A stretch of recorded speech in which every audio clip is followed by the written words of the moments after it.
Je voudrais tout d'abord remercier de leur présence mes collègues de Bordeaux Métropole, maire et vice-président, qui sont ici à mes côtés. Et je suis très sensible, bien sûr, à leur présence. Je remercie également tous les élus de Bordeaux, puisque je m'exprime devant vous à la fois en tant que président de Bordeaux Métropole et évidemment maire de Bordeaux. Je voudrais commencer par vous adresser, mesdames et messieurs les journalistes, mes vœux les plus chaleureux à titre personnel.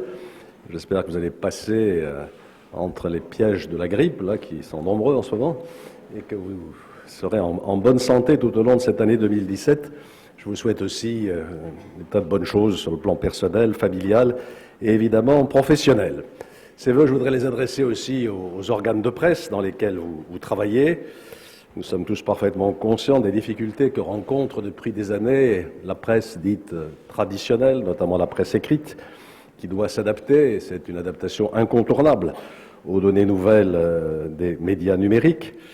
Je voudrais simplement formuler le vœu que cela nous permette quand même de continuer à avoir des journalistes capables d'analyser les questions à fond, en prenant le temps de la réflexion, et non pas simplement en limitant leurs propos à 140 signes, comme c'est devenu aujourd'hui la mode, y compris au plus haut niveau de responsabilité politique. Au-delà de ces vœux, je voudrais aborder devant vous rapidement trois grandes questions. D'abord, celle de la situation financière de la ville de Bordeaux. Je reviendrai plus tard sur celle de Bordeaux Métropole lorsque nous examinerons le budget en conseil métropolitain. Ensuite, je voudrais vous parler des grands projets et des grands équipements en mettant l'accent sur ce qui va se passer plus précisément au cours de l'année 2017. Et puis enfin évoquer, parce que c'est ma préoccupation, c'est notre préoccupation essentielle, à nous tous les élus présents dans cette salle, la qualité de la vie quotidienne de nos concitoyens. Tout d'abord, le budget 2017 de la ville de Bordeaux, que nous allons examiner lors du conseil municipal de fin d'année. Vous connaissez le contexte, je ne vais pas vous accabler de chiffres. Toute dotation confondue, la perte cumulée que nous subissons à Bordeaux comme ailleurs, mais je vous donne le chiffre de Bordeaux, atteint 74 millions d'euros depuis 2012. Alors ce chiffre ne veut rien dire en lui-même, sachez que ça représente 20% de nos recettes de fonctionnement en 2017. Donc nous avons perdu d'une certaine manière 27% de nos recettes de fonctionnement. Alors comment faire face? D'abord en maîtrisant la dépense. Toutes dépenses confondues, fonctionnement et investissement, nous resterons l'année prochaine en dessous de l'objectif national d'évolution de la dépense locale qui a été fixé par l'État. Je ne vous donne pas les chiffres, vous les trouverez dans les documents. Ce qui suppose une bonne maîtrise de la dépense de fonctionnement d'abord, et la dépense de fonctionnement, c'est à 40% la masse salariale. Nos dépenses de personnel vont augmenter plus vite que la moyenne, de près de 4%, parce que nous avons appliqué un certain nombre de mesures gouvernementales qui s'imposent à nous, comme l'augmentation des cotisations à la caisse de retraite des agents de la fonction publique territoriale ou l'augmentation du point d'indice. Du côté des charges de fonctionnement des services, nous avons prévu un budget au niveau de l'inflation prévisionnelle. Sur les subventions de fonctionnement, nous continuerons une politique de rigueur avec une baisse d'un peu plus de 1% pour les organismes de droit privé. C'est près de 40 millions de subventions que nous leur versons. Enfin, je voudrais rappeler que la ville verse à Bordeaux Métropole une attribution de compensation importante. Quand nous transférons à la métropole des compétences ou des équipements, nous lui transférons des dépenses, mais nous lui transférons en même temps des recettes équivalentes, de façon que l'opération soit blanche, et tout ceci est surveillé très attentivement par la CLECT, présidée par le vice-président chargé des Finances, maire du Bouscat, Patrick Bobet. Du côté des dépenses d'investissement, nous allons revenir au régime de croisière du budget d'investissement de la ville, qui se situe aux alentours de 75 à 80 millions d'euros. Ce sera 82 millions d'euros en crédit de paiement pour l'année 2017. Qu'est-ce qui résulte de tout cela du côté des recettes? Donc une maîtrise des dépenses. Du côté des recettes, nous allons équilibrer notre budget avec un produit fiscal qui ne comportera pas d'augmentation des taxes directes locales, taxes d'habitation et taxes foncières. Donc lorsque nous aurons toutes les données nécessaires, je soumettrai au mois de mars, comme d'habitude, le vote des taux au conseil municipal, et ces taux seront gelés par rapport à ceux de cette année. En application de la loi de finances pour 2017, je proposerai l'instauration d'une surtaxe sur les résidences secondaires de 20%. Il s'agit des logements meublés non affectés à l'habitation principale. Cela concerne 5 900 logements sur Bordeaux, c'est-à-dire une part tout à fait minime du nombre total de logements. Sur les autres recettes, il y a un bon dynamisme de nos droits de mutation, parce que la ville évolue, vous le savez. L'extension du stationnement payant nous rapportera quelques recettes supplémentaires, ainsi que le prélèvement sur le produit des jeux de casino. Qu'en résulte-t-il sur la situation financière de la ville? Son encours de dette est stabilisé. Nous avons eu 2 années sans emprunt nouveau, ce qui nous a permis de faire baisser l'encours. Et puis nous avons transféré le stock de la dette qui est lié aux équipements d'intérêt métropolitain à Bordeaux Métropole, et en particulier pour le stade Matmut, dans les conditions que je vous ai dites, c'est-à-dire qu'ils sont neutres. L'encours de dette est transféré à la métropole, mais nous lui transférons aussi les moyens de payer cet encours de dette, notamment l'annuité de remboursement. Au total, cela veut dire que l'encours de dette par habitant à Bordeaux s'établira en 2017 à 890 €, alors que dans les villes de la strate de plus de 100 000 habitants, la moyenne est de 975 €, donc nous sommes légèrement en dessous, même significativement en dessous, de la dette moyenne par habitant. L'autre critère qui permet d'apprécier la situation financière d'une ville, c'est sa capacité de désendettement.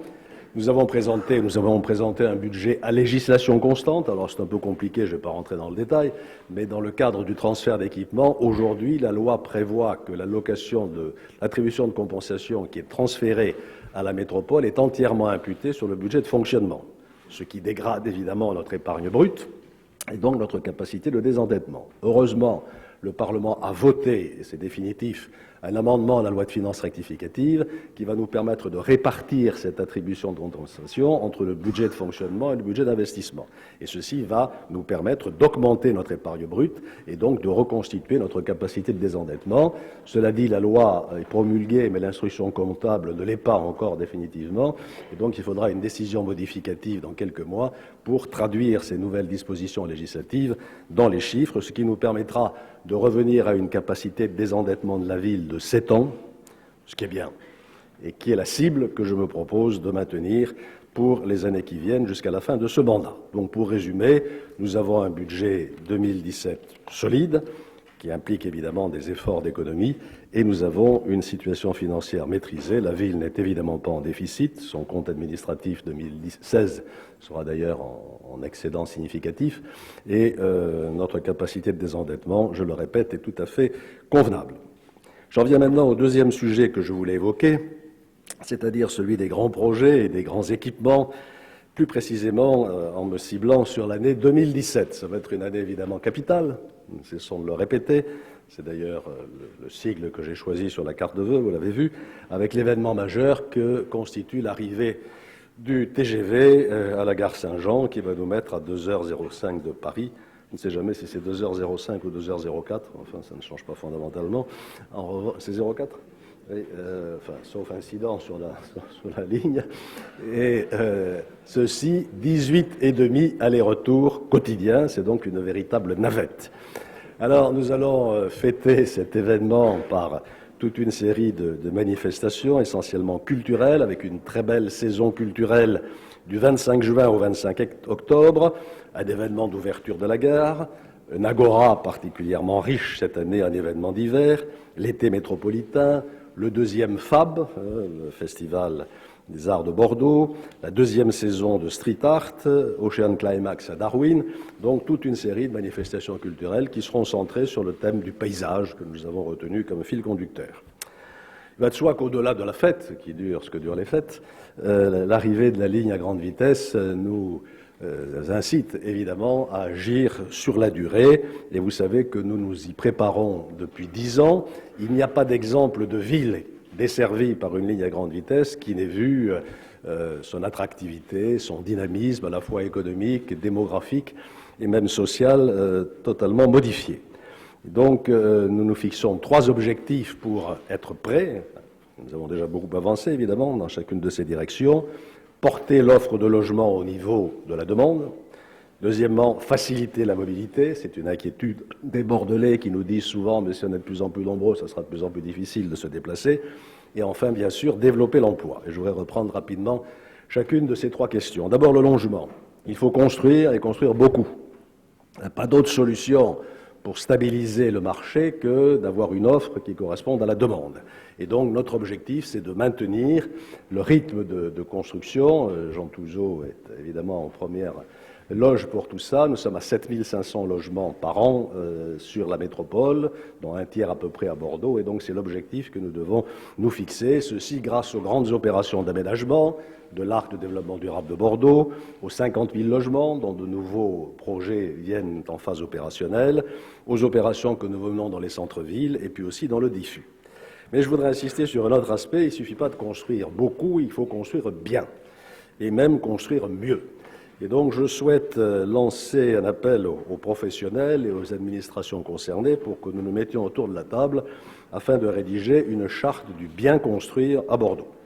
Il y a quelques raison d'inquiétude, parvenir sur les fondements de ce balcon qui malheureusement a été suivi par d'autres événements du même type à Angers par exemple, mais beaucoup plus grave.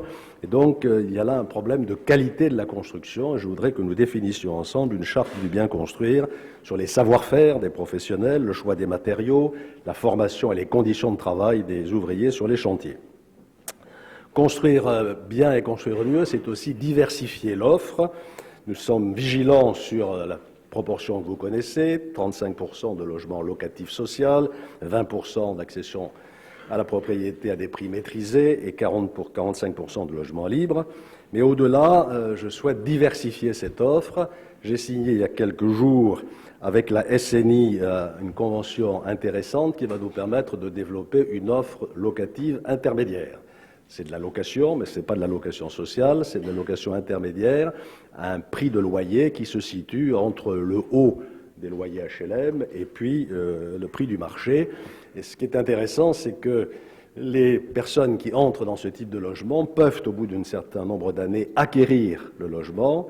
Et cette accession à la propriété est réversible, c'est-à-dire que s'ils se rendent compte au bout de quelques années qu'ils n'ont pas les moyens d'entretenir leurs biens, la SNI leur rachète le bien. Donc c'est une formule tout à fait intéressante qui va être appliquée sur plusieurs centaines de logements, notamment dans l'opération de Brazza.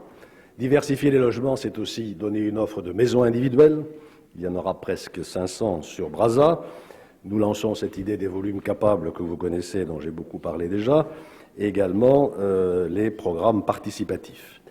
Construire, c'est aussi avoir du foncier disponible. Et vous connaissez un peu les débats que nous avons eus au sein de notre CUB, puis de notre métropole, sur l'idée d'un établissement public foncier. Je crois que le moment est maintenant venu, parce qu'il y a des données nouvelles, de soumettre au bureau, ce que je ferai bientôt, ce dossier d'adhésion de la métropole, si tout le monde en est d'accord, bien sûr, à l'établissement public foncier Nouvelle-Aquitaine, parce que c'est une structure qui existe déjà, donc il n'y aura pas de frais de structure à engager. C'est un effet de levier important, nous permettrait de disposer d'une masse de manœuvre de 15 millions d'euros environ pour acheter du foncier. L'impact fiscal sur le contribuable serait limité à moins de 5 euros par an, d'après les chiffres qui nous ont été communiqués. Et enfin, la gouvernance serait partagée, c'est-à-dire que nous aurions notre mot à dire, bien entendu, dans le choix des opérations menées par cet établissement public foncier. On verra ce que les collègues souhaitent faire et si nous franchissons le pas en soumettant cela au Conseil de métropole. Deuxième réponse à cette arrivée de la LGV, la mobilité. Nous avons fait des efforts énormes depuis quelques années, nous continuons. Je vous rappelle ou précise que dans le budget d'investissement de la métropole pour l'année prochaine, 50% va au transport et à la mobilité. Nous avons obtenu des progrès significatifs. La part modale de l'automobile a diminué. Les déplacements à vélo ont le succès que vous connaissez. Quant au réseau TBM, tramway-bus de la métropole, il est en augmentation de fréquentation régulière. Mais nous avons encore des progrès à faire, bien entendu.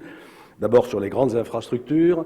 En 2017, les travaux sur la bretelle desservant le Grand Stade sont engagés et nous allons engager aussi les travaux de mise à 2 fois 3 voies qui vont au-delà de l'échangeur 10 jusqu'au pont d'Aquitaine. Ça prendra quelques années, mais vous le savez, c'est une opération prioritaire qui est inscrite au contrat de plan État-région avec un financement 50% État, 50% métropole.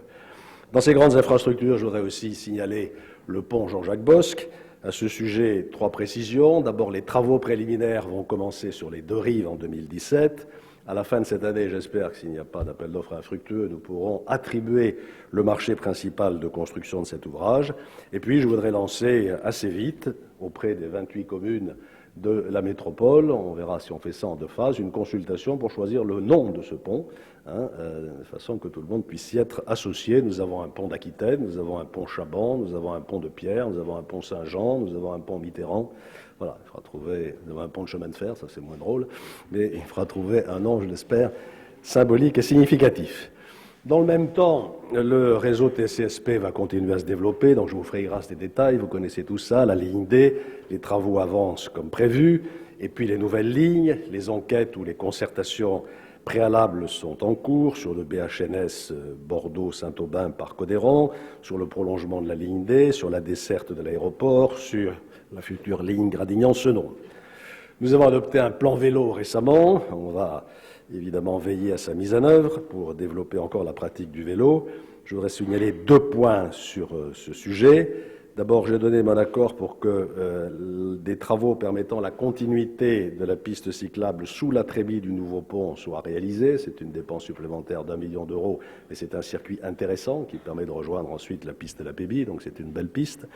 Et deuxièmement, dire un mot de quelque chose qui déchaîne déjà évidemment les passions. Toute idée nouvelle provoque immédiatement des crispations. Nous allons bien expérimenter la réservation du pont de Pierre à la circulation des piétons et des vélos. Pourquoi ? D'abord parce que c'est dans la logique des choses. Entre 2012 et 2015, la circulation automobile sur le pont de Pierre a baissé de 30%. C'est de plus en plus difficile d'accéder à Bordeaux par cette voie-là, et donc les automobiles cherchent d'autres circuits, alors que le nombre de cyclistes est en forte hausse. Il y a plus de 6000 cyclistes par jour qui empruntent dans les 2 sens le pont de Pierre. Et le pont de Pierre ne représente que 5% des franchissements automobiles quotidiens de la Garonne, mais 73% des franchissements à vélo. Donc c'est déjà, d'une certaine manière, un pont qui est prioritairement un pont vélo. La situation actuelle est accidentogène et il y a une croissance des accidents dus au conflit vélo-piéton sur le pont de Pierre ainsi que sur l'avenue Thiers. Nous avons déjà fait des modélisations qui permettent de penser que l'opération pourrait être intéressante. Elle aboutirait à un fort report modal, c'est-à-dire l'abandon pratiquement de la moitié des déplacements en automobile. Au lieu de 1000 véhicules par heure, on passerait à 500. Des conditions de circulation qui seraient bonnes sur le pont Saint-Jean, sur les quais de la rive droite également une baisse du nombre de véhicules et paradoxalement une baisse du nombre de véhicules sur le pont Chaban parce qu'aujourd'hui beaucoup d'utilisateurs font le tour par ce pont. Alors, il va de soi que ça mérite évidemment réflexion. C'est une expérimentation, elle ne coûte pas cher. Il n'y a pratiquement pas de travaux à faire pour permettre cela, et elle est réversible à tout moment. Si nous nous apercevons tel jour que ça ne va pas et que ça bloque, eh bien on arrête et on repart dans le statu quo ante. Donc voilà, je vois pourquoi ça déchaîne autant de passion. Il y aura bien sûr une préparation de tout cela. Nous avons 6 mois devant nous, avec une concertation organisée avec les habitants, les commerçants, la réalisation d'une enquête sur les pratiques des utilisateurs des commerces. Bref, la Urba sera mise aussi dans le coup. Donc acceptons cette expérimentation, je le répète, et on verra si elle mérite ensuite d'être pérennisée ou pas. Je n'ai pas d'avis là-dessus. Ce que je souhaite simplement, c'est qu'on fasse le test. S'il est positif, on continue. S'il n'est pas positif, on arrête. La mobilité, c'est aussi le stationnement, et vous savez que c'est un des grands sujets d'insatisfaction dans l'ensemble de nos communes, et notamment dans le centre de l'agglomération. Nous avons généralisé le stationnement résidentiel à l'intérieur des boulevards à Bordeaux. Je souhaite engager une concertation avec les communes limitrophes pour voir les conséquences que cela a sur nos partenaires. Nous allons simplifier ce stationnement résidentiel. Aujourd'hui, il y a 25 zones différentes. On va passer à 5. Nous allons étendre le tarif professionnel qui est de 30 € par mois aux intervenants à domicile, aux personnes qui doivent se rendre au domicile de personnes âgées ou de handicapés. Et puis, de notre côté, nous allons poursuivre le développement de l'offre de stationnement en ouvrage. Je suis très vigilant dans les nouveaux quartiers, parce qu'on m'explique qu'il n'y a plus de voitures. Si, il y a des voitures. Ce que je souhaite à Brazza, par exemple, c'est qu'on ne prenne pas sa voiture pour venir en ville. Mais on a une voiture. Il faut donc bien la mettre quelque part. Et donc j'ai exigé qu'il y ait un place de parking par logement, alors que la tendance n'était pas dans ce sens. Et puis il y aura quelques opérations emblématiques permettant de développer l'offre de stationnement. J'en cite deux, Castéja, où près de 200 places viendront en surnombre par rapport aux besoins des habitations et seront mises à la disposition des habitants du quartier. Et puis Marie-Brizard, ce projet va voir enfin le jour et il y aura là, je ne sais plus si Michel Duchesne se souvient du chiffre, c'est 400 places de parking, je crois, qui... pardon 115 En plus, oui, bien sûr. Troisième réponse à cette arrivée de la LGV, après le logement, après la mobilité, l'emploi. Nous allons continuer à accueillir de nouveaux habitants. Il faut évidemment développer l'offre d'emploi sur notre agglomération. Et de ce point de vue-là, les résultats sont bons.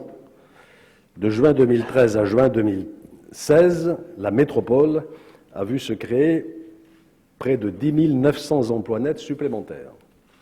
10 841, selon la source URSSAF, c'est près de 4% de croissance de l'emploi. Et sur la ville, sur les 3 mêmes années, la progression a été de 4,5%. Je lisais ce matin dans notre journal favori, en matière d'emploi, un article qui, pour une fois, avait un titre correspondant au contenu de l'article, c'est-à-dire Bordeaux au top. Et j'ai même pris la citation, la zone d'emploi de Bordeaux connaît la... Oui, je ne me change pas, il faut de temps en temps, voilà, une petite pique. Quand même constaté il n'y a pas très longtemps que Bordeaux était déclassé du classement du New York Times. C'était le titre. Puis dans l'article, on disait que dans le Los Angeles Times, qui est un journal beaucoup plus important que le New York Times, comme chacun sait, nous étions dans les 17 premières destinations du monde. Bon, je referme la parenthèse.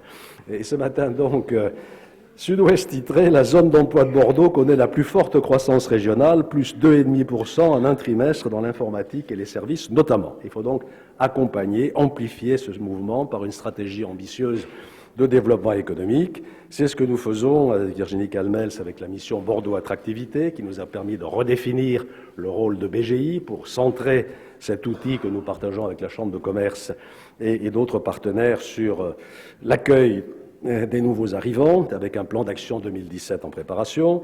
Nous avons évidemment veillé à la coordination de notre stratégie de développement économique avec la région, et c'est l'adoption du volet métropolitain d'un schéma qui porte un nom extraordinairement barbare, le schéma régional de développement économique, d'innovation et d'internationalisation. J'y suis arrivé. Mais en sigle, c'est SRDE2I. Bon, même pas. Coordination avec l'État aussi. L'État nous a proposé de signer un pacte métropolitain entre la métropole et l'État, dans lequel il apporterait un certain nombre de crédits, 9 millions d'euros. Nous avons décidé de le centrer sur le développement de nos deux opérations d'intérêt métropolitain, celle de l'aéroparc, avec tout le secteur aéronautique, espace défense, et puis celle de l'Innocampus sur Talence, Pessac. Vous connaissez nos cibles prioritaires en matière de développement économique, bien sûr l'aéronautique et l'espace, French Tech, le tourisme, tertiaire supérieur, commerce et artisanat, n'oublions pas. Un petit focus sur le numérique, nous sommes particulièrement bien placés. De 2009 à 2015, c'est 5 000 emplois qui ont été créés dans ce secteur. La cité numérique au sein de l'OIN va proposer 1500 mètres carrés fléchés pour accueillir des start-up à partir de l'automne 2017. Nous aurons en 2017 quelques événements promotionnels de grande importance, notamment l'opération Cartoon Movies, à laquelle va se raccrocher la Grande Jonction du 8 au 10 mars au lac. C'est 800 professionnels, 40 pays dans le domaine du dessin animé et du jeu vidéo, et vous savez quelle est l'importance de cela dans l'économie moderne. Je signale aussi Bordeaux Geek Festival et Bordeaux FinTech, qui est le deuxième événement FinTech de France. Enfin, nous poursuivons notre développement international avec un axe francophone fort en direction de la Wallonie, du Québec et de l'Afrique francophone. Un sujet d'inquiétude, néanmoins, en matière d'emploi que j'évoque puisqu'il est d'actualité, inquiétude sur le sort de FAI sur le site de Blanquefort, l'usine Ford. J'ai bien noté ce que la syndicat et la CGC indiqué dans son courrier récent, et je me propose de recevoir les syndicalistes rapidement. Il faut absolument que l'État reprenne ce qu'il avait fait en d'autres temps, c'est-à-dire une politique beaucoup plus ferme vis-à-vis du groupe Ford. Je souhaite que le préfet réunisse tous les acteurs concernés de façon à mettre ce groupe face à ses responsabilités. Voilà ce que je souhaitais vous dire sur ce deuxième grand chapitre des grands projets et des grands équipements. Je termine en arrivant à ce qui est peut-être l'essentiel pour nos concitoyens, c'est-à-dire la qualité de leur vie quotidienne. Cela relève d'abord des politiques de proximité municipale. Il appartient à chaque maire là-dessus de présenter ses projets. Mes collègues me pardonneront de le faire pour la ville de Bordeaux, en citant quelques chapitres auxquels je tiens particulièrement. D'abord, l'enfance et la famille. C'est une de nos priorités absolues. Les besoins scolaires dans notre ville ne cessent de croître. Nous devons nous préparer à l'ouverture sans doute de 25 classes supplémentaires à la prochaine rentrée, d'où la nécessité de mettre en chantier de nouveaux groupes scolaires. L'école élémentaire Barbé, avec 9 classes nouvelles, sera livrée à la rentrée 2017. 2 groupes provisoires, l'un sur le boulevard d'Année et l'autre en rive droite, en attendant le groupe définitif de la ZAC-Niel, seront également livrés en 2017, ce qui nous permettra de faire face à cette demande. Et puis de nombreux chantiers de rénovation sont en cours à la Benauge, à Flornoy ou dans d'autres écoles. Je voudrais signaler au passage, là c'est pas un problème d'investissement, une initiative qui me paraît extrêmement positive dans l'école Anatole France, qui est de l'autre côté du boulevard du cours d'Albret. À compter du 16 janvier vient d'être créée, c'est la 2e en Gironde, une unité d'enseignement en maternelle qui est spécialement dédiée aux enfants qui présentent des troubles de développement et de comportement, en particulier des troubles de nature autiste. Vous savez à quel point la France est en retard dans l'accueil des enfants autistes, donc je me réjouis de cette initiative à Bordeaux. La famille, c'est aussi les crèches et les dispositifs d'accueil des familles. Donc nous avons programmé pour l'année prochaine, à l'initiative de Brigitte Collet, l'ouverture encore d'une centaine de places supplémentaires. La qualité de la vie quotidienne, c'est le sport. Nous allons enfin livrer et mettre à disposition du public le gymnase Robert Geneste sur l'îlot d'Armagnac. Il n'y a plus d'inondation. Donc on va pouvoir enfin le faire fonctionner. C'est un beau gymnase. Nous poursuivons le chantier du gymnase Ginko avec une livraison prévue en 2018. Hier, j'ai posé la première pierre des travaux au l'ancien marché Victor Hugo. On va aménager 3 salles de sport, un dojo, une salle multisport, une salle de gymnastique. C'est 15 mois de travaux, c'est long, mais c'est un beau projet qui va permettre de terminer complètement la rénovation du Palais des Sports. Viendront ensuite les travaux de voirie qui permettront là aussi d'avoir un site tout à fait attractif. Des études sont en cours pour le gymnase des bassins à flot, ainsi que pour la réhabilitation du gymnase Barbet et du gymnase Promis. Je ferai une communication spécifique dans les prochains jours sur la piscine Galin, qui est l'exemple même de ce que la complexité absurde des réglementations peut comporter en termes de délai. Mais enfin, je n'en dis pas plus, je vous en parlerai plus longuement dans quelques jours. Vis-à-vis des seniors, nous poursuivons notre politique d'accueil, bien entendu. Je voudrais simplement évoquer une initiative nouvelle, le lancement à partir de décembre dernier, oui ça fonctionne, d'une conciergerie solidaire au service des seniors dans 4 quartiers de Bordeaux. C'est une expérimentation pour 1 an qui est menée par la Compagnie La Mondiale, le Conseil départemental, la CARSAT, la ville de Bordeaux. Et cette conciergerie offre aux seniors toute une série de services, du repassage, de la couture, de l'aide à domicile, de la livraison de produits frais, de la garde d'animaux de compagnie ou des courses. Au chapitre culture, je ne m'y attarde pas tant, vous savez tout ce que nous faisons en la matière, je n'ai parlé à propos de la saison culturelle 2017, quelques focus sur la réalisation d'un certain nombre d'équipements. D'abord, les travaux de réalisation des salles du XXe siècle du musée d'Aquitaine sont en cours. La bibliothèque de Codéran se construit, le chantier du muséum s'achève et les milliers de spécimens des collections vont commencer à être rapatriés dans l'équipement en 2017. Enfin, le chantier de la salle des fêtes du Grand Parc va se poursuivre. Au chapitre qui nous tient particulièrement à cœur dans le cadre de l'action que nous menons, notamment avec le pacte de cohésion sociale et territoriale, dont ce n'est pas le seul objectif, mais dont c'est un des objectifs, contre la pauvreté et la précarité, avec la création d'un nouveau CADA, c'est-à-dire d'un nouveau centre d'accueil des demandeurs d'asile à Bordeaux, de 80 places sous l'égide du CCAS. Il prendra place sur le territoire de Bastille-de-Niel. Au titre de la proximité, je voudrais enfin rappeler tout l'effort que nous faisons dans nos mairies de quartier, et elles bénéficieront en 2017 chacune de l'affectation d'un secrétaire général qui sera un cadre A, qui va nous permettre, là encore, de renforcer cette politique de proximité et l'efficacité de nos services. Dans tout ce domaine de la vie quotidienne, j'ai parlé évidemment de l'action municipale. Je voudrais aussi évoquer la solidarité métropolitaine, car Bordeaux Métropole accompagne les communes dans leur effort sur la qualité de vie, d'abord en étant porteuse elle-même de grands équipements. C'est la grande salle de spectacle dont la construction se poursuit. C'est la décision de principe de réaliser à Mérignac un stade nautique qui aura une vocation métropolitaine, bien entendu. Mais nous avons aussi décidé d'adopter un nouveau règlement d'intervention sur le financement des groupes scolaires, de façon que la métropole puisse aider les communes, pas simplement dans les opérations d'aménagement, mais de façon beaucoup plus générale, par un fonds de concours apporté aux communes pour leur permettre de faire face à leurs besoins scolaires. De même, nous avons adopté, nous sommes en train de le mettre au point, un plan piscine pour accompagner également les communes dans le rattrapage qui est nécessaire dans ce domaine. Enfin, nous préparons au niveau de la métropole un nouveau plan climat-énergie territorial. La pollution de l'air est évidemment une de nos préoccupations majeures. L'aide que nous apportons à la modernisation des chaudières dans les foyers marche plutôt bien. Le covoiturage se développe et j'aimerais qu'on accélère un peu la définition des zones à circulation restreinte sur l'ensemble du territoire métropolitain. Je terminerai en évoquant deux secteurs où les marges de progrès sont évidentes. D'abord la propreté, nous avons déployé des efforts énormes, réguliers, constants pour améliorer la situation. Elle est relativement bonne sur l'ensemble de la métropole, et même plutôt bonne. Elle n'est pas encore satisfaisante dans le cœur historique de Bordeaux. La novation de 2017 va consister à mettre en place un système d'identification électronique des bacs dans 8 communes. Il y aura une puce sur le bac qui permettra d'identifier exactement l'adresse à laquelle le bac se réfère, ce qui n'est pas le cas aujourd'hui. Il n'y aura pas d'identification nominative, pas monsieur un tel ou madame un tel, mais il y aura le nom de l'adresse, et donc ça permettra, quand nous généraliserons la on s'appelle tarification incitative, de savoir qui rejette quoi.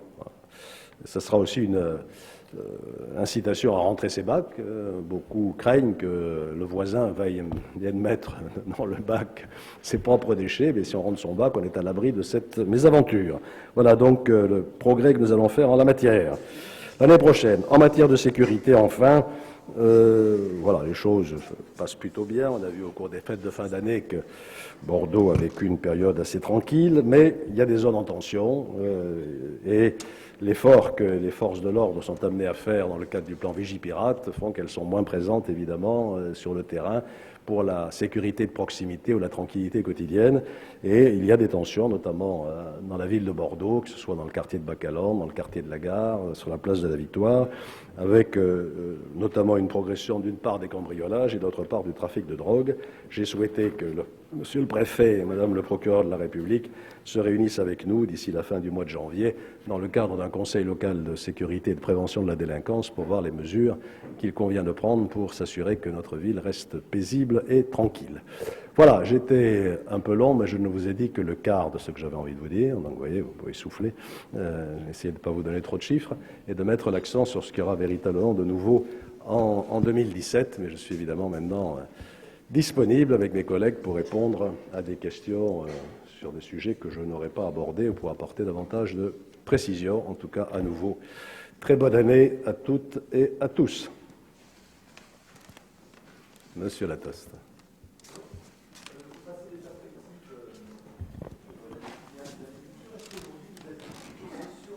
Quelques mois auparavant, de ne pas être candidat en 2020 à la mairie de Bordeaux.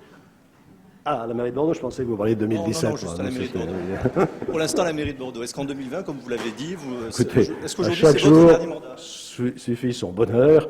Mon objectif, c'est de faire en sorte que cette deuxième partie du mandat, à la métropole comme à la ville, se passe dans les meilleures conditions possibles et que nous préparions bien l'avenir. Avec vous ? Pour la relève. Pour la relève. Enfin, à Bordeaux. Ailleurs, on ne sait rien. Ça dépend de chaque équipe municipale. Pour la relève, on comprend sans vous, M. Juppé, que l'envie n'est plus là de continuer. Attendez, j'entends pas bien. Vas-y, mon fils. Vous dites, Monsieur Juppé, bonjour, vous dites pour la relève, donc on imagine sans vous. Est-ce que pour vous, l'aventure municipale, il n'y a plus vraiment l'envie de continuer cette aventure municipale ici à Bordeaux? Au-delà de 2020, monsieur. Je la continue jusqu'au bout de mon mandat. Vous êtes formidable. Je vous parle de 2017, de 2018, de 2019. Vous êtes déjà en 2020. J'aurai l'occasion de faire 3 autres conférences de presse en 2018, en 2019, en 2020. Donc on reviendra sur la question. Je vais pu le noter quand même, ce que nous faisons ici avec l'ensemble des collègues et dans l'état d'esprit qui est le nôtre, c'est-à-dire dans le respect de nos divergences politiques par ailleurs, un climat de travail en commun et de coopération très positif, me passionne toujours autant, je vous rassure. Alors, bonjour Monsieur le maire, merci pour vos vœux. Pour rester dans ce sens-là des questions de mes confrères précédents, comment on fait pour avoir du désir de politique quand son plus grand rêve a échoué de manière brutale pour vous, qui était donc être candidat à la présidentielle et être président? Je vous conseille la lecture d'un petit livre, j'ai fait un tweet d'ailleurs à ce sujet, dont l'auteur, j'espère ne pas estropier son nom, s'appelle Charles Pépin, qui s'appelle « Les vertus de l'échec ». Voilà, lisez-le et vous aurez la réponse à votre question.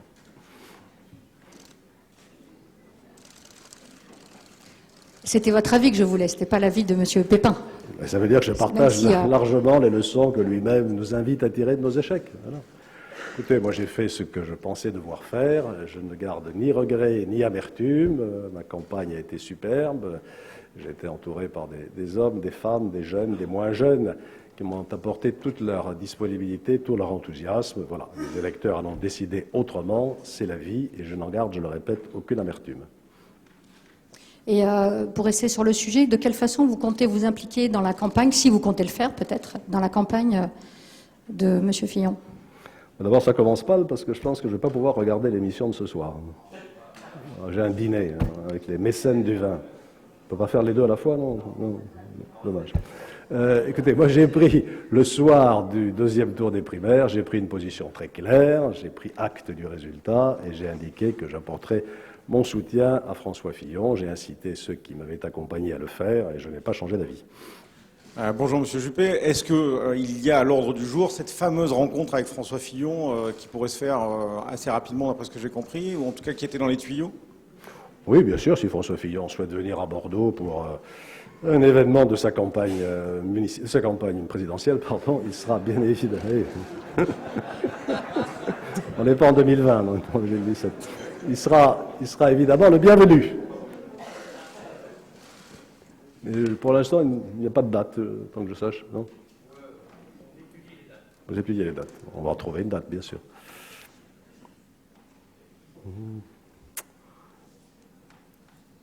Oui, je vous en prie. Est-ce qu'il y a un micro? Bonjour Monsieur Juppé, meilleurs vœux. Sud-Ouest a fait écho cette semaine d'une polémique entre Darwin et PMA concernant l'utilisation de l'espace de certains espaces sur la rive droite, notamment sur le renouvellement ou pas d'autorisation d'occupation temporaire. Quelle est votre position? Je crois qu'il y avait une réunion qui est prévue aujourd'hui, enfin, je ne sais pas s'il a eu lieu ou pas, pour arbitrer cette histoire. Cette réunion aura lieu ce soir. Darwin, c'est formidable, c'est un atout magnifique pour la ville de Bordeaux. Le rayonnement de cet écosystème dépasse très largement les frontières de notre département, de notre région et même de notre pays. Donc j'ai toujours été très attentif au développement de tout ce qui s'y passe pour essayer de l'accompagner et de les aider. Je ferai 2 remarques simplement. Premièrement, Darwin n'a pas reçu pour mission de définir les modalités d'aménagement de la ville de Bordeaux. Pas de ma part, en tout cas. Et deuxièmement, il y a des règles à respecter. Il y a des règles de sécurité, en particulier, à respecter. Et donc, il faut qu'on clarifie tout cela, de façon que les événements festifs, qui sont formidables, qu'il n'est pas question de brider, et qui ont lieu à Darwin, puissent se faire dans des conditions qui ne mettent pas en cause ensuite la responsabilité, y compris la responsabilité pénale, soit des organisateurs, soit des autorités municipales. Donc c'est là-dessus qu'il faut être très clair pour bien définir les règles du jeu. Et aujourd'hui, il y a un peu de flou artistique.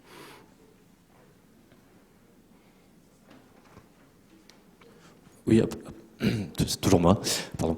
À propos de flou artistique, il y a 2 dossiers un peu comparables en termes notamment d'emploi C'est le conflit qui a failli y avoir à l'Opéra pendant les vacances. Et puis actuellement un conflit plus juridique, cette fois-ci entre le TNBA et certains syndicats du spectacle. Là-dessus, est-ce que vous appelez à une intervention de l'État? Enfin, comment vous comptez intervenir là-dessus? Écoutez, s'agissant de l'Opéra, nous allons amorcer, je parle sous le contrôle de Sonia Robert, en 2017, la négociation de nouvel accord, comment ça s'appelle? Convention, la nouvelle convention d'Opéra national, qui associe l'État, la ville et la région. C'est dans ce cadre-là que nous définirons, compte tenu des moyens disponibles, à la fois de la part de l'État et de la part de la ville, le format des différentes organes qui constituent l'opéra, l'orchestre, le ballet, etc. Donc il y aura une discussion tout à fait ouverte et à laquelle les personnels seront bien sûr associés. S'agissant du TNBA, je crois que c'est un conflit national, celui-là, que nous observons sans être partie prenante directement.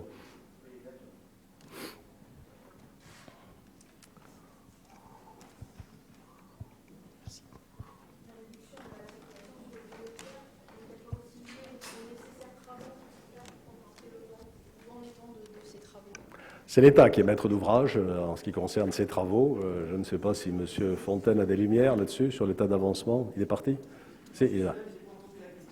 Les travaux de confortement du pont de pierre, c'est maîtrise d'ouvrage de l'État, ça? Non, c'est nous qui allons faire des premiers confortements d'ici la fin de l'année, mais ça sera par le fleuve, donc il n'y aura aucun impact sur la circulation. Voilà. De toute façon, il faut le faire, quelle que soit la destination, enfin l'usage du pont de pierre. Mais la première bonne nouvelle que j'avais apprise, moi, quand j'étais élu en 95, c'était la fermeture du pont de pierre. On n'était pas là, non? Ce qui vaut pas que c'est pas nouveau. Hein. Le pont est fragile et les courants érodent régulièrement les piles de ce pont. Donc déjà à l'époque, mais l'époque, c'était l'État qui était maître d'ouvrage. On avait dû faire ces travaux, donc là, il faut les recommencer, mais c'est complètement dissociable, si je puis dire, de l'opération circulation sur le pont.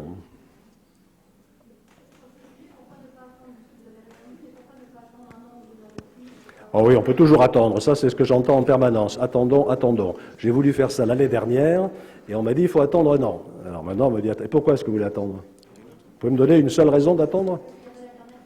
Pardon? Mais si, il y a beaucoup d'alternatives. Il y a la possibilité de renforcer la desserte de la ligne A, d'avoir des rames plus fréquentes. Il y a la possibilité de développer l'utilisation du vélo, bien sûr. Et puis je le répète, c'est une expérimentation, et si on se rend compte que ça ne marche pas, bien on attendra des jours meilleurs. Mais je ne vois pas de raison aujourd'hui de différer à nouveau. Toutes les conditions sont réunies pour savoir comment ça se passe. Les modélisations, c'est très intéressant. On a fait des modèles. Moi, je préfère l'expérimentation à vraie grandeur pour vérifier si les modèles disent vrai ou s'ils ne disent pas vrai.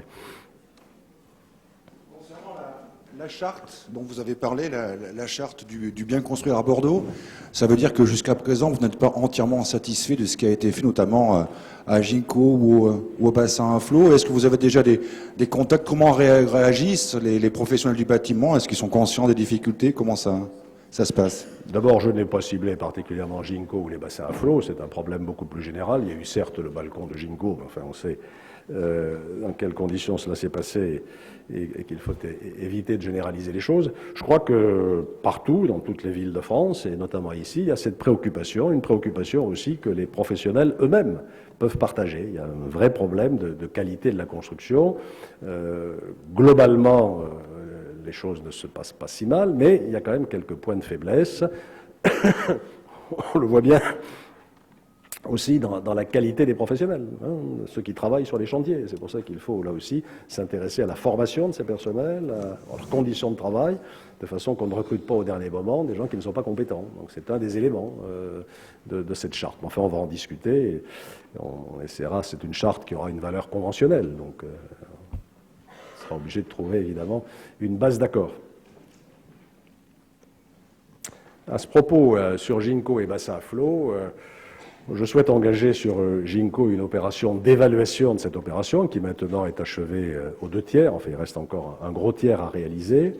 Et puis sur les bassins à flot. J'ai demandé qu'on m'organise une opération de déambulation dans le quartier, de façon qu'on puisse maintenant se rendre mieux compte de l'évolution que ça représente, les centres qui sont en train d'apparaître et qui donnent tout son sens au plan guide d'aménagement qui a été adopté par la métropole et par la ville. Donc voilà, ce sont deux belles opérations.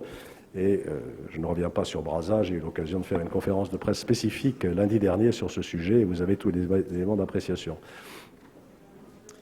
Monsieur Juppé, bonjour. Vous avez évoqué tout à l'heure le futur pont Jean-Jacques Bosque, qui sera livré, je pense, vers 2020, c'est ça à peu près, à votre dernier mandat, peut-être. Est-ce que vous avez un nom de prédilection pour ce futur pont? Est-ce qu'on peut... Non, pas du tout. J'ai indiqué tout à l'heure que je souhaitais que ce soit les Bordelais au sens large du terme, parce que c'est un pont d'agglomération, qui y réfléchissent. Donc il faut qu'on en discute avec les collègues. On peut peut-être dans un premier temps faire une consultation ouverte dans chaque commune, tous les noms étant Est-ce que ce sera nécessairement un nom d'homme politique, en fait? Je ne sais pas. Ah non, pas du tout. C'est pas la peine. C'est pas forcément, non. Pas du tout. Je sais pas. Le pont de Pierre, c'est pas Pierre le Grand. Hein, c'est Pierre avec un petit P. Le pont Saint-Jean, c'est pas un homme politique. Voilà, donc on peut voir. Et puis après, lorsqu'on aura décanté un peu les choses, je pense qu'on retiendra 5 ou 6 propositions qui seront parmi les plus séduisantes, et qu'à ce moment-là, on pourra lancer une consultation sur Internet pour qu'il y ait un vote des habitants de l'agglomération et qu'ils choisissent eux-mêmes. Une question, bonjour Monsieur le maire et bonne année. Bonne année. Une question sur votre avenir proche, peut-être au sein des Républicains. Vous avez toujours, dans les 3 derniers mandats présidentiels, rebondi au sein des Républicains, en revenant toujours aux manettes de ce parti, avant et après d'ailleurs qu'il change de nom. Est-ce que vous avez encore un avenir dans ce parti? Est-ce que vous voyez aujourd'hui continuer à avoir des responsabilités dans ce parti après l'élection présidentielle? J'ai déjà indiqué que je souhaitais prendre du recul par rapport à la vie politique nationale. Voilà, je ne vous en dirai pas plus. Qu'est-ce que ça veut dire, prendre du recul, s'il vous plaît? Vous l'observerez. C'est-à-dire ne pas être dans la mêlée. Voilà. Alors, Charles Pépin, 18,90 €, j'ai trouvé l'ouvrage, qui dit « Pour qu'il y ait échec, il faut remplir 2 conditions. D'un côté, que la rencontre entre un projet et le réel se soit mal passée. De l'autre, le fait de mal le vivre, de ressentir le sentiment d'échec. » C'est ça que vous avez trouvé dans ce livre? Il y a beaucoup d'autres choses. D'abord, bravo pour l'avoir lu, mais je vais vous citer d'autres citations qui ne vont pas dans le même sens. Il faut tout lire. Est-ce que prendre du recul... Je n'irai pas jusqu'à dire que le fait d'avoir échoué est un atout considérable pour poursuivre son chemin et pour préparer d'autres réussites. C'est aussi ça un peu le message du livre. Est-ce que prendre du recul veut aussi dire que vous n'allez pas vous intéresser au débat de la gauche aussi? Écoutez, je suis citoyen comme chacune et chacun d'entre vous ici, et donc forcément je vais m'y intéresser. On va regarder tout cela et voir comment les choses se positionnent. Je ne veux pas faire de commentaires sur cette primaire. Voilà, j'en ai vécu une. Je leur souhaite bien du plaisir ce soir. Pour rester sur la politique, mais locale, est-ce que vous pourriez expliciter les raisons pour lesquelles vous avez choisi Anne Valleré comme candidate sur la seconde circonscription? Et est-ce que vous pensez que tous les autres candidats ont été loyaux, qui est une notion qui est très importante pour vous en politique, et élégants, pour reprendre une autre expression d'une personnalité politique locale? Choisir, c'est toujours exclure. Il y avait 5, 6, 7 candidats de qualité, et donc tout choix est forcément... d'une certaine manière injuste. Je vous rappelle que ce n'est pas mon choix personnel, c'est la Commission nationale d'investiture de LR qui a fait ce choix hier, à l'unanimité d'ailleurs, je crois, sur la candidature qui a été proposée. Moi, je m'étais fixé un objectif, c'était d'avoir une candidature féminine dans cette circonscription. D'abord parce que la loi nous fait obligation d'arriver à une parité sous réserve sous la menace de sanctions qui sont très lourdes. C'est ce qui avait été décidé dans un premier temps. Virginie Calmels, pour des raisons que je comprends et que je respecte, a décidé de ne pas donner suite à sa candidature pour se consacrer à son rôle de première adjointe ici à Bordeaux. Et donc, il fallait trouver une autre femme. Il y a eu plusieurs candidates possibles. Voilà, nous en avons discuté. J'ai observé que Anne Valleré était vraisemblablement celle qui réunissait le plus grand consensus ou le plus grand assentiment.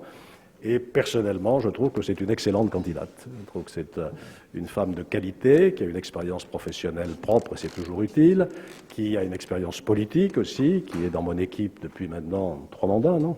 3 mandats, qui a même été ma directrice de campagne lors d'une élection municipale, qui a des convictions, qui est fidèle, qui est très engagée sur des sujets qui me semblent majeurs. Je pensais évidemment celui du développement durable et de la nécessité d'inventer une nouvelle façon de vivre, une nouvelle façon de croître dans nos villes et notamment dans nos pays. Bref, elle cumule toutes sortes d'avantages. Et je me réjouis qu'elle ait été finalement investie et qu'elle puisse se lancer dans ce combat où elle aura évidemment tout mon soutien. J'ai observé que, même si l'unanimité n'est pas de ce monde, ce choix provoquait un très large assentiment. Oui. Bonjour Monsieur Juppé, très bonne année de 2017. Plusieurs petites questions. La première, sur l'établissement public foncier, si j'ai bien compris, ça sera une entité commune avec la région, c'est ça ? Non, il existe un établissement public foncier aujourd'hui qui était centré sur Poitou-Charentes et qui va voir son terrain d'action, si je puis dire, et élargi à l'ensemble de la région. Le préfet a saisi un certain nombre de collectivités, départements ou intercommunalités pour leur demander si elles étaient prêtes à adhérer à cela. Et donc, le fait nouveau par rapport au débat que nous avons eu dans le passé, c'est que nous ne sommes pas obligés de créer quelque chose de nouveau. L'idée de l'établissement public foncier local, contre lequel nous avions... C'est ce qui vous avait opposé sur ce point-là avec Vincent Feltès en 2014. Nous n'étions pas mis d'accord sur ce point parce que nous pensions que créer une structure nouvelle, c'était générateur de coûts, forcément, et sans doute pas d'efficacité. Là, la structure existe, elle fonctionne, elle a fait ses preuves. L'impact fiscal, je l'ai dit, d'après toutes les indications qui nous ont été données, est faible, de l'ordre de 4 à 5 euros par contribuable et par an. Et par ailleurs, ça n'est pas une structure qui prendrait ses décisions toute seule. Nous aurons, enfin je ne veux pas anticiper sur les débats que nous aurons là-dessus, une représentation dans ces instances de gouvernance. Il est bien clair que ce sont les maires, là encore, qui font le choix des opérations foncières qu'ils souhaitent voir réalisées sur leur commune. Donc voilà, je pense que dans ces conditions, il y a matière à réflexion et je vais soumettre cela à mes collègues. On a déjà travaillé, hein. Jacques Mongon, qui est en charge de ce secteur comme vice-président, a déjà pris de très nombreux contacts et je crois que les positions ont évolué et qu'on devrait aller assez rapidement vers un assez large consensus. Mais hormis l'aspect coût et impact fiscal, vous ne pensez pas qu'il est un peu tard maintenant et qu'on aurait pu créer cette... Oui, mais ça c'est une question à laquelle je ne peux pas répondre. Voilà, on aurait pu, on aurait dû, il y a des cas, fallait con, etc. Non, on l'a pas fait, hein, et aujourd'hui... Vous le regrettez ? Non, je ne le regrette pas parce que nous avons par ailleurs mené notre propre politique avec nos propres moyens, notamment avec la FAB. Aujourd'hui, c'est vrai que nous arrivons à un stade où la pression foncière est de plus en plus forte, où il faut sans doute se doter, même certainement, se doter d'instruments nouveaux. Autre petite question, sur la Gironde se porte candidate pour faire mener une expérimentation sur le revenu universel avec 4 scénarios à l'étude, si j'ai bien compris. Quelle est votre position sur ce point qui fait pas mal débat en ce moment ? Un immense scepticisme. Je ne sais pas très bien ce que c'est. Alors qu'on l'étudie très bien, parfait, tout le monde aujourd'hui a l'air très motivé. Est-ce que c'est universel, hein? Est-ce qu'on va donner exactement la même somme à quelqu'un dont le revenu est en dessous du seuil de pauvreté et à tel ou tel président de société du CAC 40 ? Non, c'est une première question, hein, parce que dans le concept d'universalité, normalement, c'est tout le monde. Ensuite, quel est le niveau ? Est-ce que c'est une aumône de 250 € par mois ? Est-ce que c'est un vrai revenu qui permet de vivre sans travailler, équivalent au SMIC, moyennant quoi c'est insupportable financièrement, évidemment. Voilà, il y a toute une série de questions qui se posent. Il y a même derrière tout ça une question philosophique, parce qu'il faut bien voir d'où est venue cette idée dans la tête de certains. L'idée, c'est que l'emploi va disparaître. Et qu'avec la robotisation des métiers, avec la numérisation des activités, eh bien voilà, la création d'emplois va devenir tout à fait marginale et que donc il faut permettre aux hommes et aux femmes de demain de vivre sans travailler. Et ça, alors là, ça crée en moi une panique terrible. Je pense que c'est pas ça la bonne réponse. La bonne réponse, c'est de développer des activités nouvelles, des formes de travail nouveaux, hein, des métiers nouveaux, de façon qu'on puisse vivre de son activité et avoir en contrepartie de cette activité un salaire ou quelque chose qui y ressemble. Je crois que c'est ça la bonne direction. C'est pour ça que j'attends de voir ce que ça peut donner. Si c'est un super RSA, pas très bien le progrès que ça peut représenter. Hein. Dernière petite chose, un universitaire a publié un papier il y a quelques semaines dans Rue 89 qui était assez intéressant, qui s'adressait à vous en disant, en gros, aujourd'hui à Bordeaux, il y a pas mal de grands projets d'aménagement qui sont un peu lancés, pas mal de coups partis, comme on dit, et il avait comme idée pour vous de se donner comme nouveau challenge, finalement, de donner du sens à tout ça, de donner du sens à Bordeaux et de se pencher au-delà du marketing territorial et d'aller plus loin et de donner une espèce de nouvelle image à Bordeaux et d'aller plus loin dans ce domaine. Qu'est-ce que vous en pensez? Est-ce que vous avez des projets en la matière? Je pense que c'est une bonne suggestion, mais je crois avoir déjà largement exprimé ce vœu ou ce souhait et engagé cette politique. Je me suis exprimé à plusieurs reprises sur ce que j'ai appelé l'esprit bordelais. C'est ça l'objectif, faire en sorte que cette agglomération, tout en grandissant, tout en devenant peut-être millionnaire d'ici 10 ou 15 ans, si elle poursuit sa croissance démographique, ne perde pas son âme, qu'elle reste fidèle à ses valeurs, à son art de vivre, à cet esprit girondin qui est fait de tempérance, de respect mutuel, de cette vertu qui est parfois vilipendée et qu'on appelle la modération. J'ai dit 10 fois, 20 fois, 100 fois qu'il faut relire Montesquieu et pas seulement Charles Pépin, qui explique bien que la modération, c'est pas si facile que ça. Hein, on le voit bien aujourd'hui. Pousser des coups de gueule, c'est assez facile. Et ça marche assez bien. En revanche, appeler à la réflexion, au calme, à la modération, à la compréhension, au dialogue, c'est pas si facile que ça. Et je voudrais que Bordeaux reste ce laboratoire d'une ville girondine. Hein, on prend en main ses responsabilités, où tout ne vienne pas d'en haut, d'une ville qui a une capacité d'expérimentation propre, qui ne se laisse pas imposer les choses d'ailleurs, et en même temps qui maintienne ce climat de relations sociales apaisées, y compris sur le plan politique. Et je pense que la façon dont, depuis 20 ans, et même un petit peu plus, nous administrons la métropole, la CUP d'abord et la métropole aujourd'hui, est assez significative de ce climat bordelais. Voilà un peu le sens que je voudrais donner à ce qui ne sont évidemment que des équipements. Très concrètement, d'ailleurs, lors de la dernière municipale, Vincent Feltès, il me semble, avait eu l'idée de proposer une sorte, si je me rappelle bien, de Villa Médicis autour de ces thèmes de la modération et de l'esprit girondin et bordelais. Vous reprendriez cette idée ? Oui, mais enfin, Villa Médicis, ce sont des artistes en résidence qui travaillent chacun dans leur coin. Enfin, il faut voir quel est le concept. Enfin, si c'est un lieu de réflexion pour essayer de voir comment nous pouvons redonner du sens ou conforter le sens que je vois à l'aventure bordelaise, pourquoi pas. Merci. Je me méfie toujours des formules magiques. La Villa Médicis et la Villa Médicis à Rome, voilà, c'est quelque chose de très particulier. Bonjour Monsieur Juppé, meilleurs vœux.